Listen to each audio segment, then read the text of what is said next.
Oke, kemudian kita masuk kepada kontennya. Apa sih yang ingin dilihat oleh calon pemberi beasiswa, termasuk juga mungkin kampus kita ketika mereka mereview personal statement yang kita sampaikan.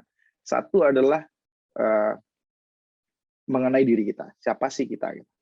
Bukan siapa kita dalam artian terlalu bertele-tele berbicara bahwa saya Goma Wirasatria, saya lahir di Padang, eh, tanggal sekian, tahun sekian, anak kedua dari 4 bersaudara misalnya, bukan seperti itu, tapi kayak lebih kepada kapasitas pribadi kita seperti apa sih? Apakah kita misalnya adalah seorang lawyer gitu ya, atau kita seorang entrepreneur, terus kemudian apa sih yang kita kerjakan saat ini ya, apa yang menjadi passion kita gitu. Terus kemudian yang perlu di-highlight juga adalah mengenai prestasi atau keberhasilan apa yang telah kita buat selama kita menjalani hidup sampai kita akhirnya mengajukan aplikasi LPDP ya tentunya. Nah, dan prestasi atau keberhasilan yang telah kita buat ini tidak perlu kita list seperti halnya kita membuat CV atau resume, karena kalau kita membuat CV atau resume biasa kita list ya 1, 2, 3 sampai berapa gitu, banyak banget. Kalau dalam personal statement menurut saya 2 atau 3 saja sudah cukup banyak selama kita bisa explore itu dengan sangat-sangat baik gitu. Terus kemudian hal yang penting juga yang perlu ada di dalam personal statement adalah di mana kita ingin melanjutkan studi kita, terus kemudian kenapa.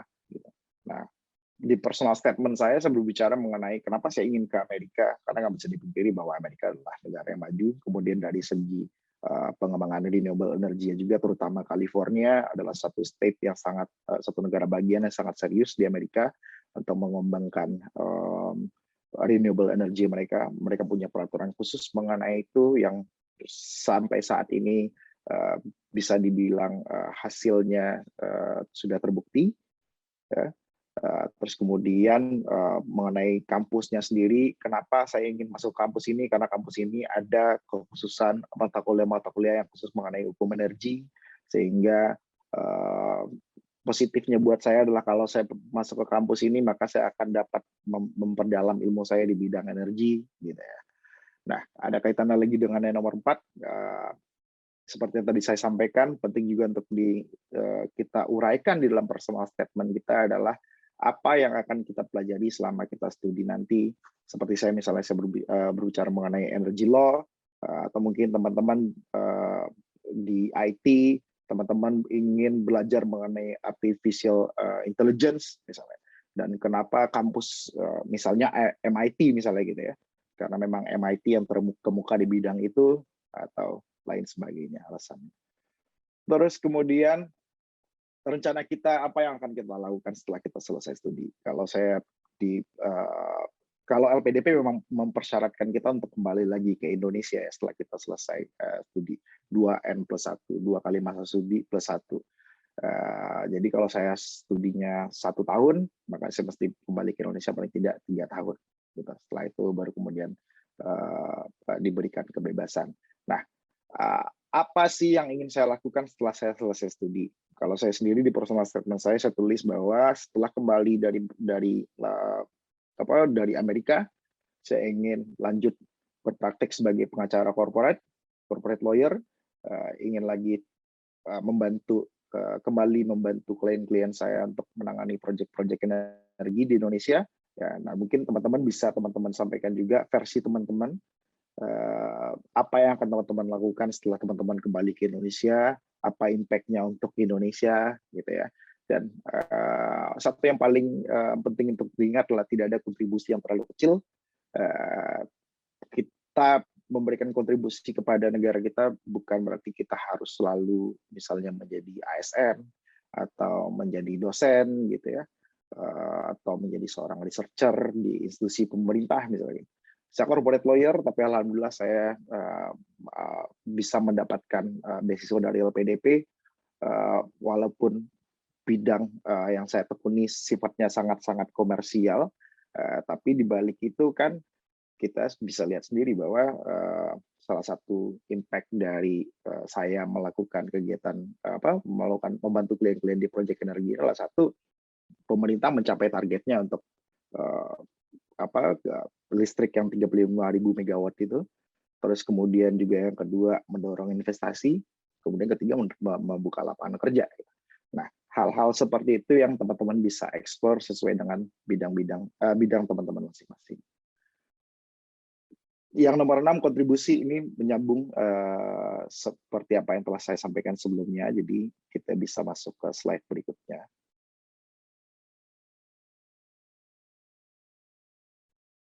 Oke, seperti yang tadi saya sampaikan, sangat penting di dalam personal statement untuk kita dalam tanda kutip menjual diri kita, menunjukkan diri kita gitu.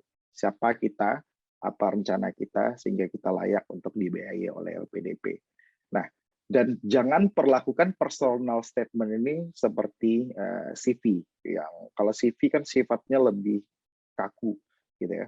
Jenjang pendidikan, SD, SMP, SMA, S1, Unpad, misalnya gitu ya. Terus kemudian pengalaman kerja 3 tahun di mana, 3 tahun di mana, jangan seperti itu. Kemas informasi-informasi itu dengan lebih menarik, dengan kata-kata yang lebih menarik, dan juga tidak perlu informasinya sebanyak seperti yang ada di dalam CV, karena kita tidak sedang berusaha untuk mendeskripsikan CV kita sebenarnya dalam personal statement. Cukup sekilas saja mengenai itu. Nah, ini di sini saya ada kasih contoh, contoh yang menurut saya tidak baik dan mana contoh yang baik mengenai bagaimana cara kita menjelaskan siapa diri kita di personal statement. Ini contoh yang seperti menguraikan CV di bagian atas. Ya, saya merupakan lulusan Universitas B dan melanjutkan pekerjaan di perusahaan C. Nah, itu kan cuma membahasakan CV aja kan, kalau menurut saya gitu ya. Nah, kita bisa lihat contoh yang di bawah yang menurut saya bisa dikemas dengan cara yang lebih baik. Gitu. Belajar di Universitas B telah memberikan saya kesempatan untuk mengenal dunia hukum energi lebih dalam. Karena kecintaan saya dengan sektor energi, saya memilih untuk menekuni karir di C yang merupakan perusahaan energi terbesar di dunia. Paling tidak ada 2 informasi penting yang kita sampaikan di dalam sana. Bahwa kita dulu kuliah di Universitas B dan sekarang kita bekerja di C. Tapi kita tidak menyampaikannya dengan cara yang kaku, tapi dengan cara yang lebih fleksibel dan enak untuk dibaca.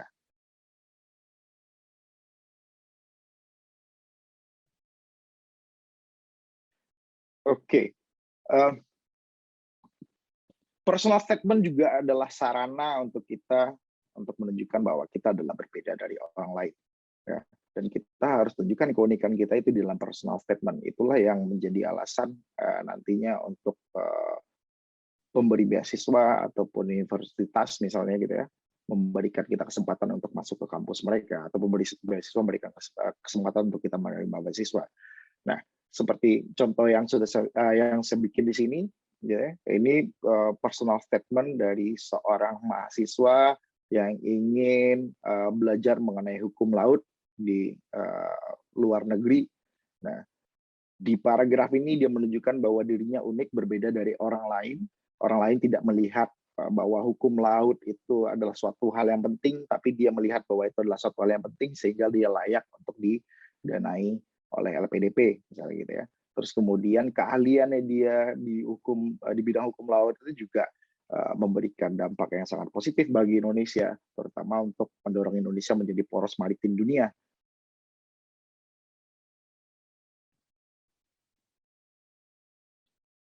Kemudian yang perlu juga kita uraikan di dalam personal statement adalah alasan kenapa kita perlu melanjutkan studi. Tentunya pasti ada beberapa alasan, dan ini tidak ada template-nya, maksudnya sesuai dengan kondisi teman-teman masing-masing. Ya.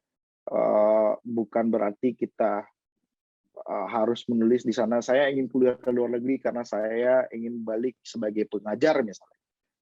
Nggak harus seperti itu. Kalau misalnya teman-teman sekarang sebagai entrepreneur, misalnya, ya saya sekarang sebagai entrepreneur, saya perlu belajar MBA ke luar negeri supaya saya bisa memiliki pengetahuan yang lebih baik di bidang bisnis, misalnya seperti itu. Nah, itu alasan-alasan itu perlu kita tekankan secara jelas di dalam personal statement yang nanti kita bikin.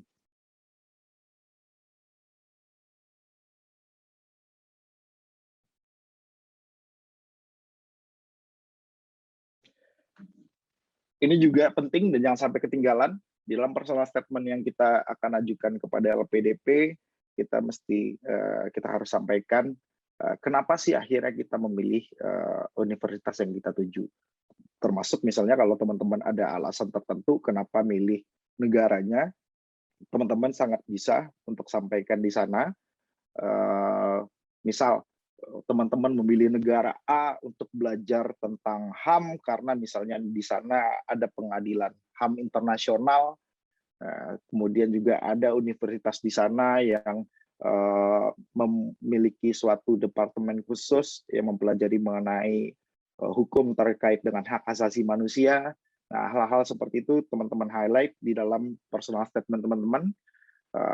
Sampaikan juga bahwa reputasinya seperti apa, seperti misalnya saya bilang bahwa UC Berkeley, School of Law, tidak bisa dipungkiri sampai saat ini masih top 10 law school di Amerika, di dunia bahkan. Nah, hal-hal seperti itu teman-teman highlight di dalam personal statement teman-teman, sehingga LPDP menjadi tertarik untuk memberikan teman-teman beasiswa untuk melanjutkan studi ke universitas yang diinginkan.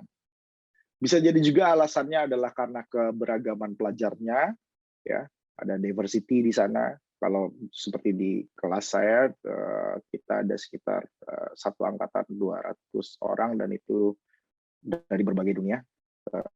Teman-teman kelas saya dari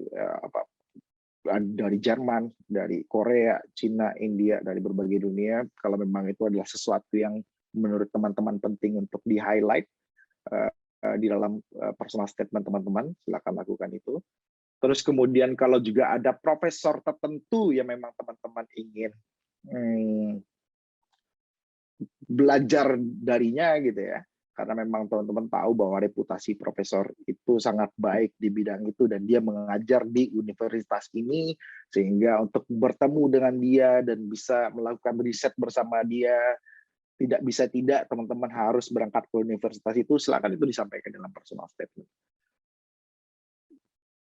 Terus kemudian lokasi universitas, kegiatan non-akademik yang dapat diikuti. Nah, itu juga menjadi pertimbangan biasanya kan untuk kita, kenapa kita memilih suatu universitas. Misalnya kenapa teman-teman ingin belajar hukum di Stanford, yang lokasinya ada di Palo Alto. Nah, karena ternyata di sana dekat dengan Silicon Valley, sehingga teman-teman berharap di samping kuliah, teman-teman bisa bertemu dengan para entrepreneur startup, bisa bertukar pikiran dengan mereka, bisa mendapatkan informasi terkini mengenai perkembangan teknologi yang saat ini mungkin masih baru ada di kepala mereka, belum ada wujudnya, tapi teman-teman sudah mengetahui itu, misalnya gitu ya, sehingga teman-teman mungkin sudah bisa mengantisipasi. Kalau suatu saat itu ada, anggaplah misalnya suatu saat itu ada di Indonesia, kira-kira regulasinya akan seperti apa. Nah, itu silakan juga teman-teman highlight di dalam personal statement teman-teman.